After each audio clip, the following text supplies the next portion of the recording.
Salam, hər vaxtınız xeyir olsun. Xarici ölkələrin maliyyəsi fənnində sizləri salamlayıram. Bugünkü mövzumuz xarici ölkələrin maliyyəsinin mahiyyəti, rolu və funksiyalarıdır. Bu mövzu gedişatında sizinlə 4 sual müzakirə edəcəyik. Xarici ölkələrin maliyyəsinin mahiyyəti, xarici ölkələrin maliyyə sisteminin strukturu və təsnifatı, maliyyə sisteminin ayrı-ayrı həlqələrinin ümumi səciyyəsi və xüsusi fondlar və dövlət müəssisələrinin maliyyəsi. İlk sualımız xarici ölkələrin maliyyəsinin mahiyyəti. Maliyyə sistemi və maliyyə milli iqtisadiyyatın, maddi rifahın yüksəldilməsinin, iqtisadi inkişafda neqativ halların məhdudlaşdırılmasının indikatoru qismində istifadə edilir. Bazar münasibətləri nə qədər yüksək inkişaf etmişsə, dövlət əlaqələr və maliyyə sistemi bir o qədər mürəkkəb və çoxşaxəli olur.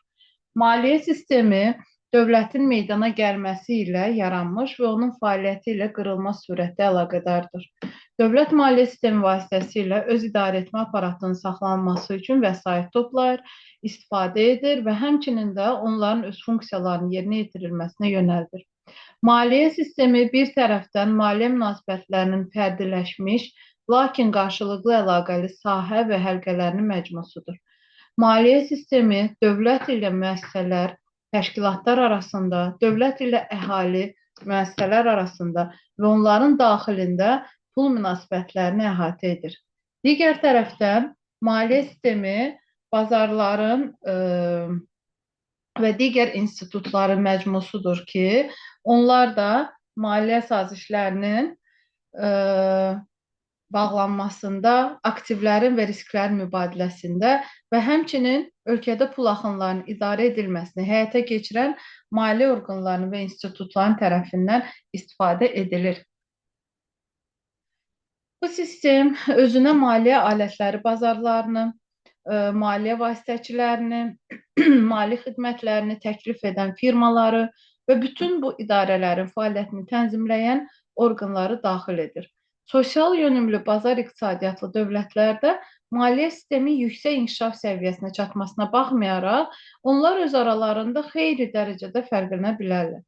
Keçid iqtisadiyyatlı ölkələrdə isə maliyyə sistemi onunla xarakterizə edilir ki, onların ayrı-ayrı həlqələri formalaşma mərhələsindədir. Bu isə əsasən maliyyə bazarlarına, dövlət borclarına, sığorta və ehtiyat fondlarına və maliyyə sisteminin digər elementlərinə aiddir. Maliyyə sisteminin başlıca funksiyası dövlətin, təsərrüfat subyektlərinin və əhalinin tələbatının ödənilməsindən ibarətdir. İqtisadi fəaliyyətinin istənilən subyektləri bu əsas funksiyanın yerinə yetirilməsinə kömək etmək üçün mövcuddurlar. Müasir maliyyə sistemi qlobal xarakterə malikdir və maliyyə bazarları və vasitəçiləri ümumhəcmli beynəlxalq telekommunikasiyalı şəbəkə vasitəsilə qarşılıqlı əlaqədədirlər. Onların sayəsində də tədiyyələrin köçürülməsi və qiymətli kağızlarla ticarət praktiki olaraq sutka ərzində baş verir. Beləliklə, deyək ki, Fransada yerləşən böyük korporasiya yeni layihəni maliyyələşdirməyə qərar alırsa, onda o London və yaxud New York fond birjasında buraxılan səhmləri və yaxud da Yaponiya maliyyə bazarında suda alınması da daxil olmaqla istənilən investisiya imkanlarını nəzərdən keçirməlidir. Bir də axırıncı hallarda suda istənilən valyutada təqdim edilə bilər. Dövlət maliyyə sistemi 4 həlqəni, dövlət büdcəsi, yerli maliyyə, xüsusi büdcədən kənar fondları və dövlət müəssisələrinin maliyyəsini özünə daxil edir. Dövlət maliyyəsinin aparıcı həlqəsi kimi məhz dövlət büdcəsi çıxış edir.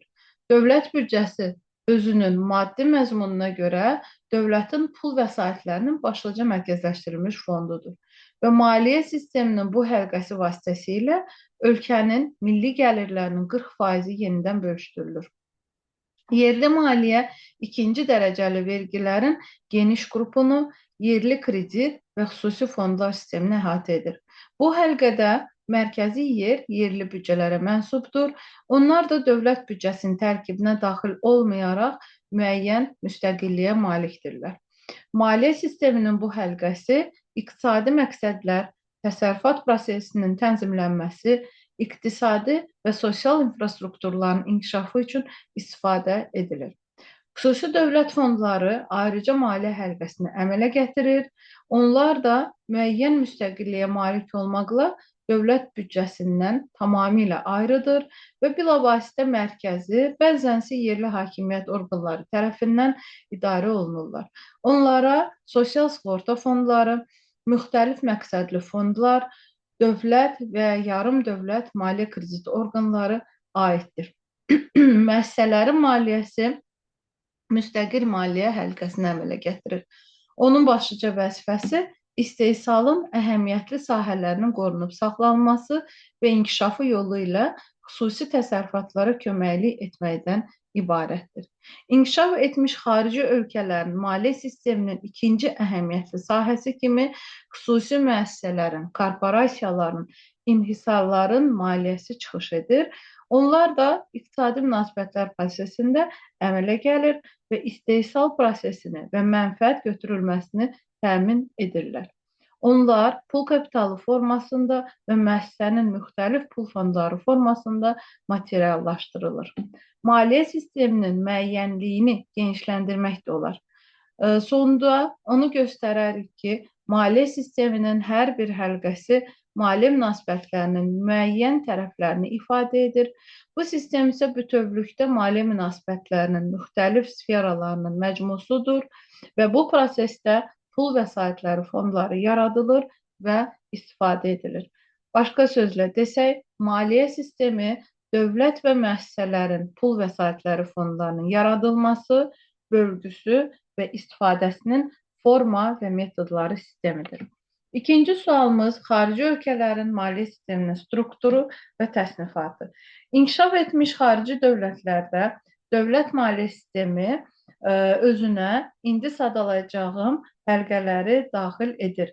Dövlət büdcəsini, ərazi maliyyəsini, dövlət və yerli hakimiyyət orqanlarının kreditlərini, federativ dövlətlərdə isə federasiya üzvlərinin kreditlərini, xüsusi büdcədən kənar fondları və xüsusi korporasiyaların və dövlət müəssisələrinin maliyyəsini. Maliyyə sisteminin hər bir həlqəsinin ona məxsus olan funksiyaları da mövcuddur. Məsələn, müəssisələrin maliyyəsi maddi istehsala xidmət edir. Onlar ümumdaxili məhsulun yaradılmasında iştirak edirlər. Dövlət büdcəsi bilavasitə dövlətin mərkəzləşdirilmiş pul vəsaitləri səfərbər edir və onların təsərrüfat sahələri, regionlar, əhalinin ayrı-ayrı sosial qruplar arasında yenidən bölüşdürülməsini həyata keçirir. Maliyyə insan fəaliyyətinin müstəqil sahəsi və iqtisadi kateqoriya kimi bir neçə yüz il əvvəllərdə formalaşmış və büdcə münasibətləri tədricən maliyyə münasibətlərində əsas yer tutmağa başlamışdır. Büdcə sisteminin strukturu dövlət quruluşundan asılıdır. Unitar dövlətlərdə büdcə sistemi iki həlqədən ibarətdir. Dövlət büdcəsi və çoxsaylı yerli büdcələr. Federal dövlətlərdə büdcə sistemi üç həlqədən ibarətdir. Dövlət büdcəsi və ya federal büdcə, yaxud mərkəzi hökumətin büdcəsi, ikinci həlqə federasiya üzvlərinin büdcələri və üçüncü həlqə yerli büdcələr. Həqiqətdə hər bir ölkə fərdi yalnız ona xas olan büdcə sisteminə malikdir və xarici ölkələrdə çoxsaylı müxtəlif yerli büdcələrin mövcudluğuna baxmayaraq, onlar müəyyən sistemdə qruplaşdırıla bilər. Üçüncü sualımız, maliyyə sisteminin ayrı-ayrı həlqələrinin ümumi səciyyəsi.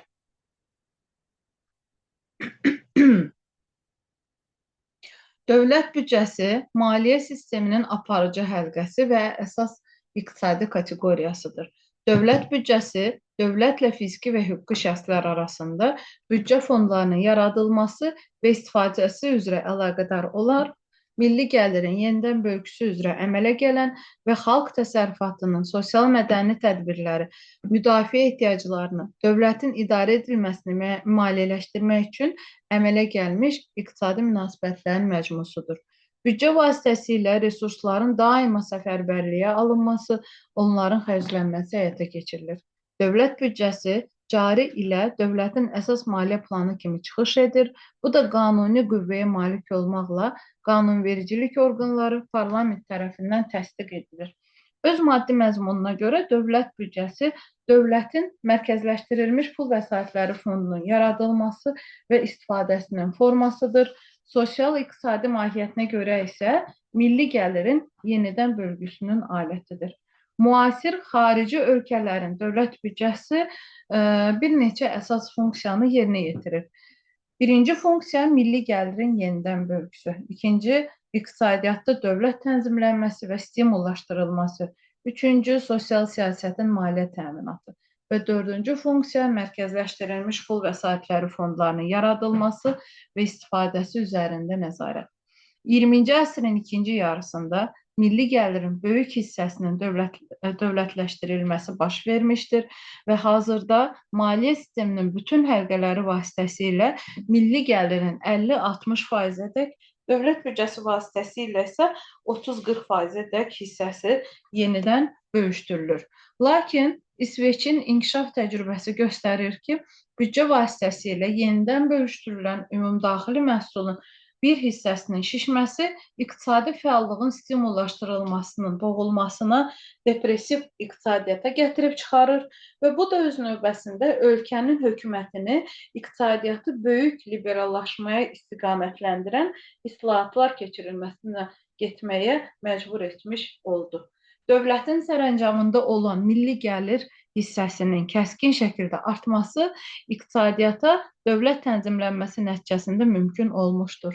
İlk dəfə o, Birinci Dünya müharibəsi illərində həyata keçirilmiş və sonralar böyük depressiyalar, dərin iqtisadi böhran illərində 1929-33-cü illərdə yenidən tətbiq edilməyə başlanmışdır.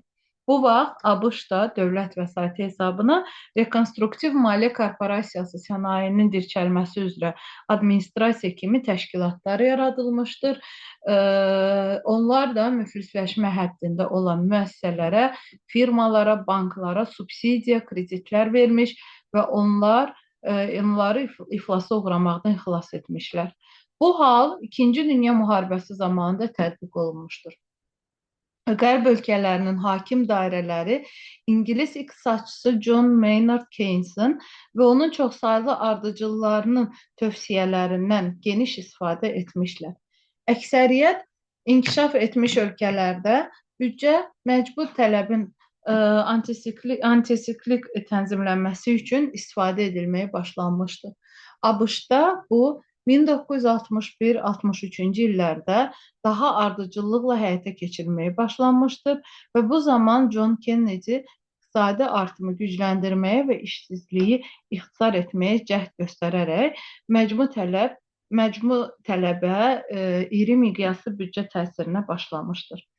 80-ci illərin əvvəllərində sənayecə inkişaf etmiş bir çox ölkələrin hökumətləri, xüsusən ABŞ və Böyük Britaniya qeyri-konservativ iqtisadi xətt həyata keçirərək dövlətin iqtisadiyyata qarışması səviyyəsini azaltmaq vəzifəsini qarşıya qoydular.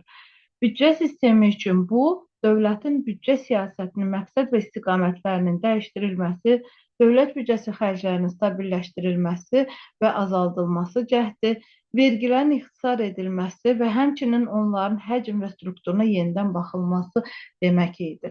90-cı illərdə bir sıra ölkələrdə büdcə makroiqtisadi tənzimlənməsinin aləti kimi daha aktiv rol oynamağa başlamasına baxmayaraq, bu meyil qalmaqda davam etmişdir. Müasir şəraitdə inkişaf etmiş əmtəə pul münasibətli ölkələrdə dövlətin iqtisadiyyata qarışma xərcləri dövlət büdcəsinin ümumi xərcləri məbləğinin 20-25% səviyyəsinə çatmışdır. Müasir inkişaf mərhələsində büdcənin sosial funksiyası mühüm əhəmiyyət kəsb edir.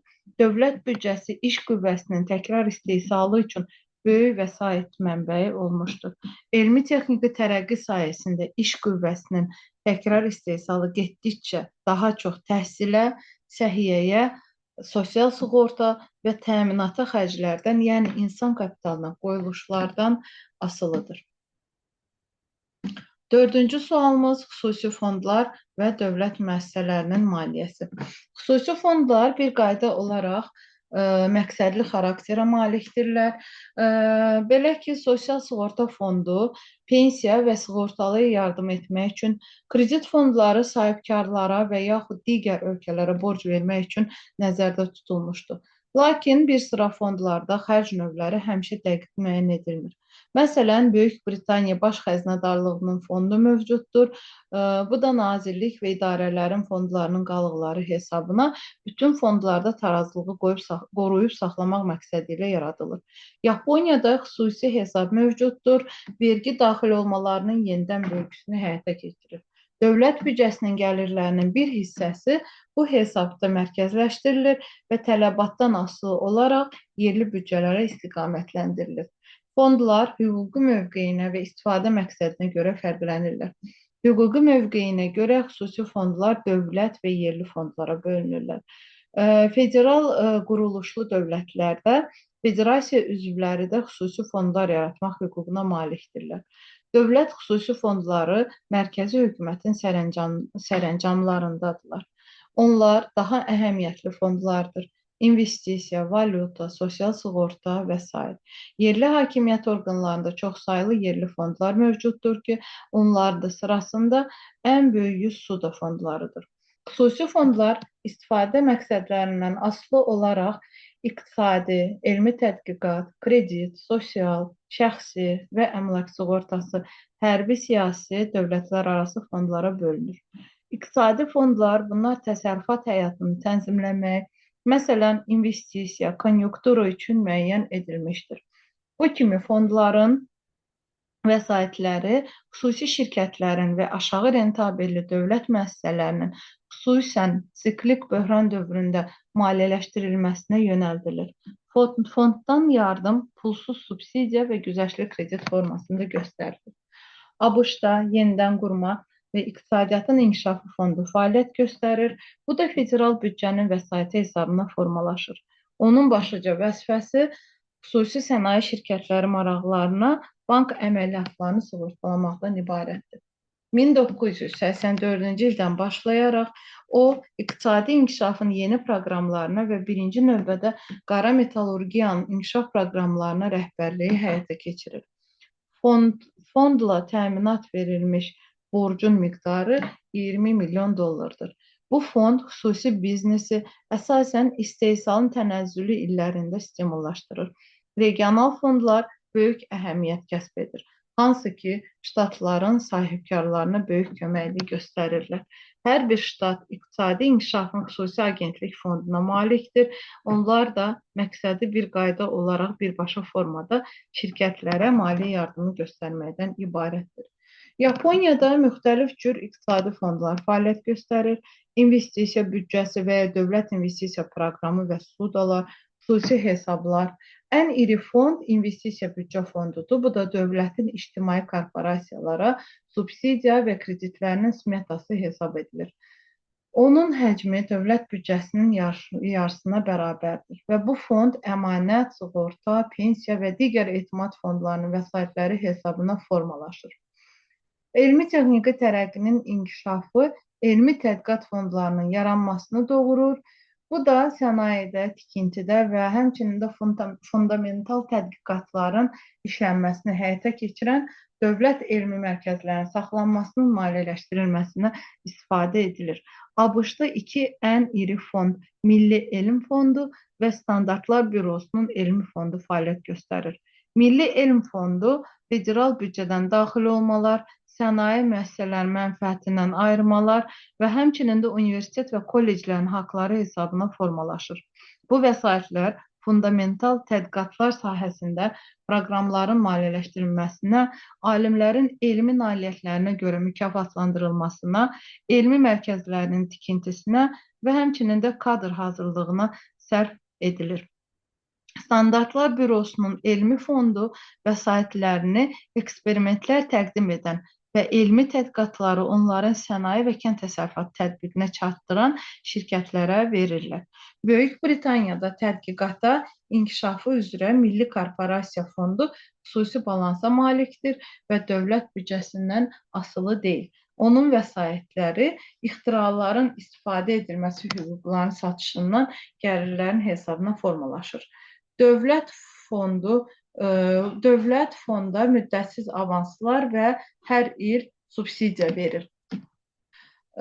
Fonddan bu problemlərin elmi işləmələri və onların nəticələrin istehsalata tətbiqi ilə məşğul olan xüsusi müəssisələrin əsas qoyuluşları maliyyələşdirilir. Kredit fondları, bunlar dövlət banklarının, əmanət kassalarının və digər kredit idarələrinin sərəncamında olan və qaytarılmaq müddətli və haqqı ödənilmək şərti ilə təqdim edilən resurslardır. Bu kimi fondlar istifadəsi hüququna əsasən dövlət sifarişlərini yerinə yetirir və yaxud ölkələrin inkişafı proqramı ilə məşğul olurlar. Və mühazirəmizi ənənəyə sadiq qalaraq bir sitatla yekunlaşdırmaq istəyirəm. Kapital ora yönəlir ki, orada onu qəbul edirlər və orada qalır ki, orada ona münasib şərait yaradırlar. Salamat qalın.